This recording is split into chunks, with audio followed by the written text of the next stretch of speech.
No, muchas gracias a Ainhoa por la invitación y también por organizar estas jornadas, que ya son las terceras. Es siempre interesante que se dinamice, ¿no?, un poco pues todo lo que hacemos. Yo, si me permiten, voy a empezar hablándoles de cómo llegué a las pizarras visigodas, porque yo había leído mi doctorado en esta universidad, me había dedicado a la Alta Edad Media y jamás había trabajado con las pizarras, parte porque me había dedicado a zonas distintas a la zona donde aparecen las pizarras. En el año 2002 yo tenía un contrato postdoctoral en la UNED y me marché un par de meses a la Universidad de Birmingham, donde entonces enseñaba Chris Wickham, que es un reconocidísimo especialista en la Alta Edad Media. Y bueno, Birmingham es la segunda ciudad del Reino Unido en habitantes, pero es la primera en aburrimiento y en fealdad, con lo cual me pasé muchas horas en la biblioteca como único medio para sobrevivir. Mientras me encontraba además allí, recibí la noticia de que me habían concedido la beca postdoctoral del Ministerio para realizar una estancia en Coimbra, y un par de días más tarde quedé con Chris en la cafetería de la universidad para hablar con él precisamente sobre lo que iba a hacer en Portugal, mientras degustábamos un excelente lunch inglés. En un momento determinado me preguntó sobre las pizarras, si alguna vez las había estudiado o pensaba estudiarlas. Y él se mostraba muy sorprendido porque prácticamente ningún estudioso español se había acercado a ese corpus dejando de lado los filólogos, y en especial a Isabel Velázquez, claro. Fue él quien me animó a que diera el paso de incorporar este material a mi propuesta para investigar el centro de la península ibérica en los siglos VI al XI. Y cuando volví a España y fui a hablar con Ángel Barrios, que había sido mi director de tesis, le comenté lo que me había dicho Chris, y en uno de esos cafés habituales de él, cafés que podían durar una hora aproximadamente, me escuchó con escepticismo y calificó las pizarras directamente como unos textos imposibles. Para, a continuación, un par de días más tarde, regalarme el libro de la tesis de Isabel Velázquez, publicada en 1989, que contenía la primera edición que se hizo de los textos por parte de Isabel Velázquez, y aquella era su forma muy particular de decirme que, bueno, que siguiera adelante, porque ya sabía que no hay mejor cosa para que uno diga siga adelante que le digan que no puede ser. Entonces, lo vamos a hacer. Bueno, me puse manos a la obra y recuerdo haber pasado jornadas en la fría Biblioteca General de la Universidad de Coimbra, analizando las pizarras y asombrándome de las posibilidades que me abrían como historiador de la sociedad posromana. Y me llamó la atención, por supuesto, que a pesar de contar con una edición excelente y de ser un material tan interesante desde un punto de vista histórico, la síntesis sobre el periodo visigodo apenas dedicaban espacio al análisis de estas pizarras, salvo excepciones muy notables. Es el caso del trabajo que firmaban Isabel Velázquez y Gisela Ripoll, por ejemplo, en esa Historia 16, Historia de España, Historia 16. Cuando poco después, en el año 2005, salió a la luz el libro de Chris Wickham, el Framing in the Early Middle Ages, que hoy por hoy creo que es el libro más influyente en los estudios altomedievales, Chris dedicaba más espacio a las pizarras que en la mayoría de las obras de síntesis. Ya por entonces yo había vuelto a esta universidad con un contrato Ramón y Cajal y ya tenía un estudio específico sobre las pizarras, que dio algunas vueltas, y el cual desgraciadamente nunca pudo ver Ángel porque falleció nada más llegar yo de nuevo a esta facultad. Pero a partir de entonces las pizarras han ocupado un lugar central en mi actividad investigadora. No solo porque la zona de concentración de hallazgos, y es verdad, coincide con el escenario de mi trabajo, sino sobre todo porque he sido consciente del enorme valor que tienen como material para el historiador. ¿Por qué opino que son tan importantes estas piezas? Bueno, en primer lugar, por el contexto en el que aparecen. Ya se ha señalado algo, es un dato bien conocido, que el periodo posromano y visigodo en la península ibérica se caracteriza por la ausencia de fuentes de archivo, de documentos de la práctica. Disponemos de colecciones legislativas y canónicas que sobrevivieron porque fueron copiadas y utilizadas en siglos posteriores. Tenemos también hagiografías, que son testimonios literarios que pueden leerse en una clave ideológica, pero que también son recipientes de fragmentos de la realidad, no tanto por lo que cuentan, sino por el escenario en el que narran las vidas de los santos. Y también disponemos de algunas crónicas, algunas obras literarias como las de San Isidoro de Sevilla o de Julián de Toledo, cuyo uso para la historia social a veces es complicado. Tiene un enorme valor a la historia cultural, pero para una historia social es a veces difícil. Carecemos, por tanto, de documentación de archivo, esa documentación que caracteriza a los periodos medievales posteriores y que nos acerca de una manera mucho más viva, siempre dentro de los límites que impone la codificación textual, a la cotidianidad. Es cierto que han quedado unos pocos fragmentos de papiros de la época, así como se han podido recuperar en copias posteriores documentos tan relevantes como los de Vicente de Asán y más recientemente, gracias a José Carlos Martín y Guillermo Tomás, 4 documentos del monasterio de Asán. Pero todo ello forma un conjunto que palidece ante la pervivencia de documentación en papiro en Italia o en la Galia merovingia, por no hablar del Egipto o la Palestina del mismo periodo. Podría pensarse que hubo una decadencia de la escritura como herramienta para los usos sociales en estos tiempos, pero en otras zonas del occidente posromano sabemos que persistió la cultura escrita con fuerza y que Hispania, además, la Hispania visigoda, fue probablemente una de las regiones donde la tradición clásica persistió con mayor fuerza.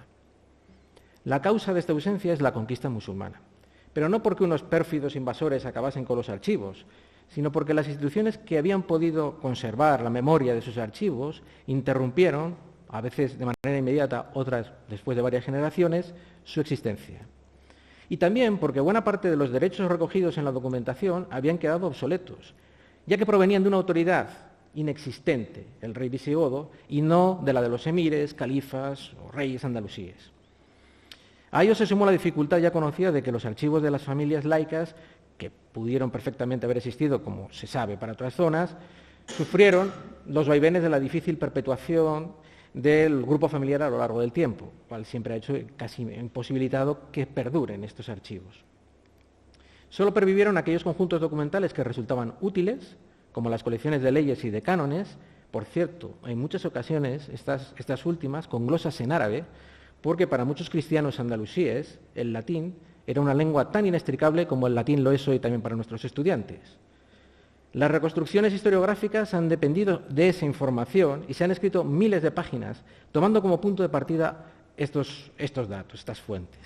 El problema no es tanto que no se puedan hacer reconstrucciones factibles desde la óptica de las leyes o de los cánones conciliares, sino que su óptica es una óptica del poder regio, del poder episcopal, del poder nobiliar, y es una perspectiva en la que los matices locales y la diversidad no tienen cabida.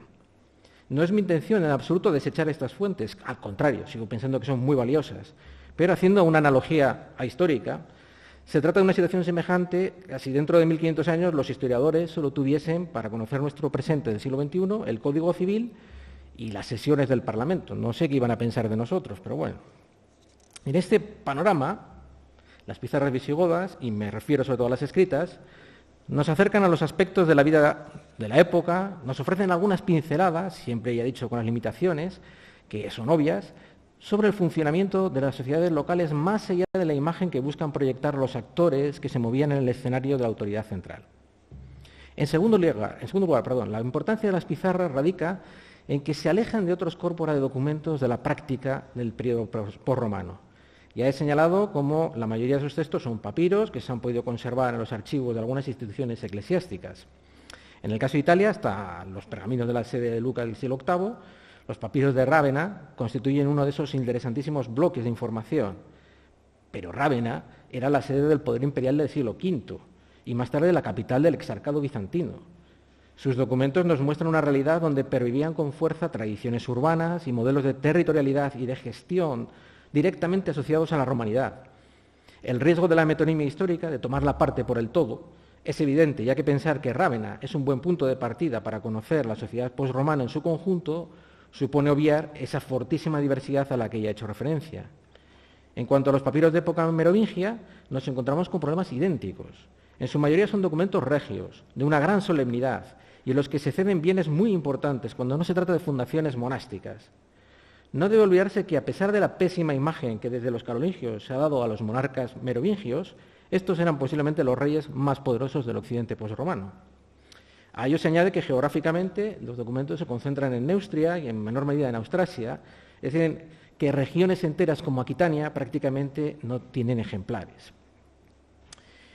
En estos casos tampoco se trata de negar que estamos ante una documentación rica y que nos proporciona una amplia gama de posibilidades de reconstruir sociedades locales específicas, pero, como digo, hay que resaltar esa especificidad. Son zonas de enorme riqueza, de enorme poder, referidas a un poder, a una autoridad central en muchas ocasiones. Volviendo a la analogía, y me van a perdonar, sería una situación parecida como si tuviésemos la imagen de Nueva York y la aplicásemos a Peñaranda de Bracamonte. Bueno, quizás para unos Nueva York puede ser peor que Peñaranda. No es una cuestión, en principio, de valorar qué es mejor o peor, sino que son cosas completamente distintas.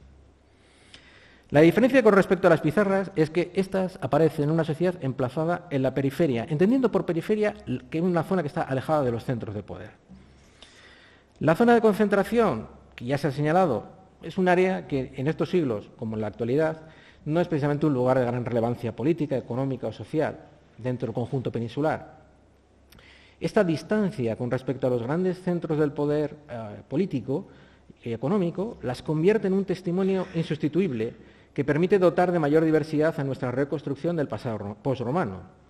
Por ejemplo, es frecuente utilizar el término Lusitania para hablar en realidad de Mérida, que es la gran ciudad de la Hispania posromana, conocida por las vidas de los padres de meritenses y por una arqueología urbana, en muchos casos monumental y casi siempre deslumbrante.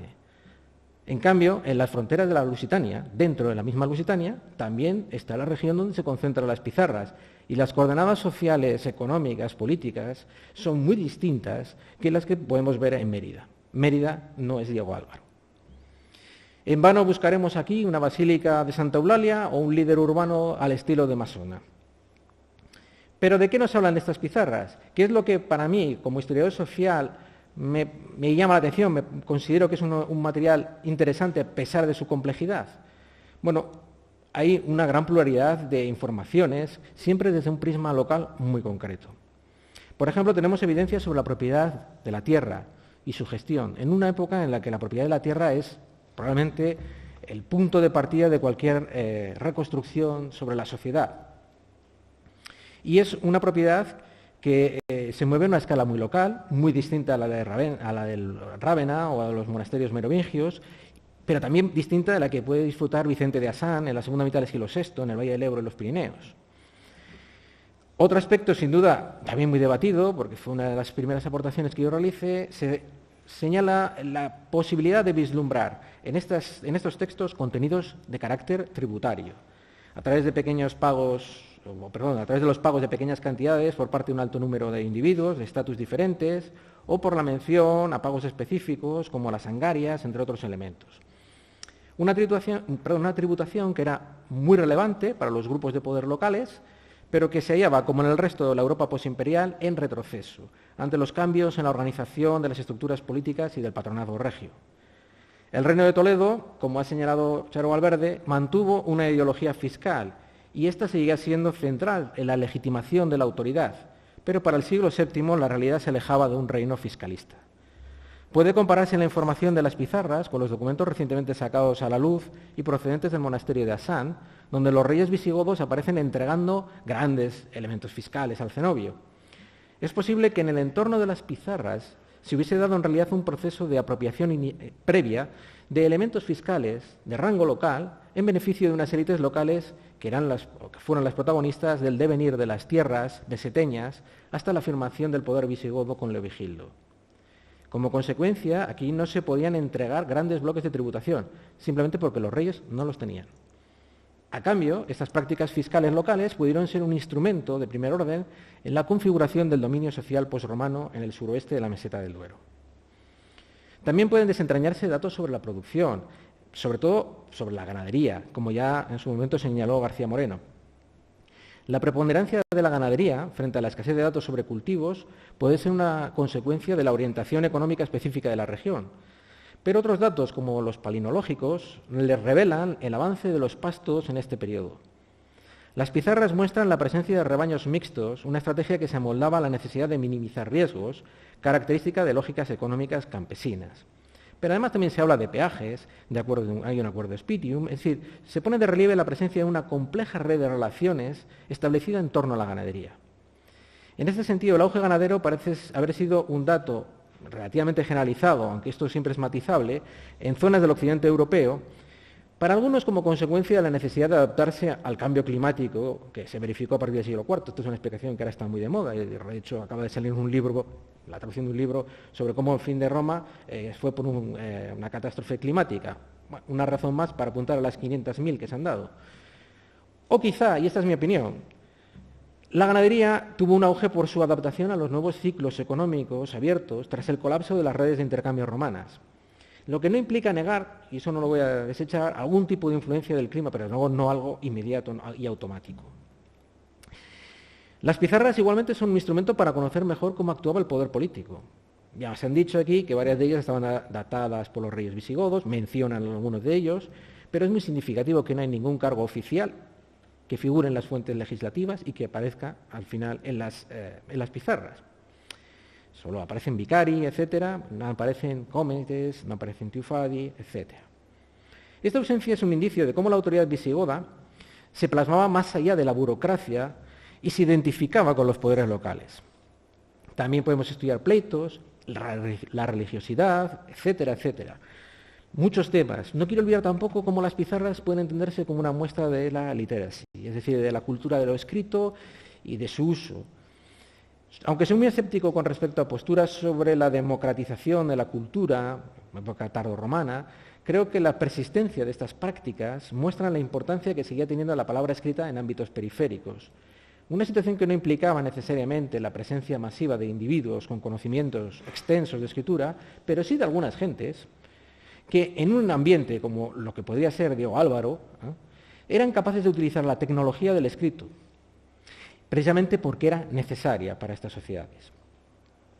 Una escritura en la que se observan, por tanto, la influencia de fórmulas culturales que nos vinculan, a través, por ejemplo, de los formularios, con el propio centro político. También, y ya quiero ir terminando, creo que es importante tener en consideración que las pizarras son también un objeto arqueológico, que las pizarras en muchas ocasiones, casi siempre, se han recuperado en esos contextos arqueológicos y que solo recientemente empezamos a verlos de una manera mucho más clara. Seguimos teniendo el hándicap de que cuando se hicieron las excavaciones de Diego Álvaro, pues se hicieron en los años 40 en unas condiciones muy particulares y seguimos sin tener muy claro cuál es el contexto en el que estas aparecieron. Cada vez estoy más convencido que como un material reaprovechado. En cualquier caso, las pizarras no deben servir para crear un nuevo modelo que valga para otras regiones menos iluminadas por el registro escrito por el material. Dan cuenta simplemente de una realidad regional y ponen de relieve la necesidad de pensar la sociedad posromana en términos de diversidad.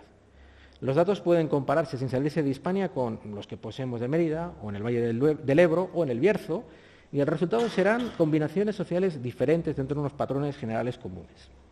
Bien, yo no quiero aburrirles más. Cierro ya mi intervención invitándoles a que vayan a ver a la exposición que tenemos montada en Ciudad Rodrigo sobre fortificaciones, poblados y pizarras, la raya en los inicios del medievo. Los que ya tenemos alguna caña, pues esto que les estoy diciendo les recordará cuando cierto literato fue a un programa de televisión a decir que él venía a hablar de su libro. Bueno, pues yo vengo a hablar también de mi exposición. Bueno, ya hemos incorporado las pizarras en el discurso histórico y además hemos intentado dar otro paso, que es mostrarlas a la sociedad. Llama mucho la atención como en un sitio como Ciudad Rodrigo, al lado de Lerilla, la mayor parte de la gente no sabía lo que eran las pizarras, salvo los 4 eruditos locales. El sábado pasado, precisamente, hemos instalado una nueva pieza, una pizarra escrita procedente del yacimiento portugués de Crestelo. Solo nos ha costado un año traerla, una cosa muy sencilla. Comienzan a aparecer pizarras en Portugal. Y cuando los periodistas y yo mismo tratábamos de leerla, mientras estaba esperando a que se cerrase ya la vitrina, no podíamos más que admirar cómo Isabel Velázquez había sido capaz de hacer una lectura provisional, todo lo que ella quiera, pero una lectura de una escritura tan endiablada. Y esto nos recuerda que sin el esfuerzo de su investigación seguiríamos caminando a oscuras por los terrenos resbaladizos de las pizarras. Muchas gracias.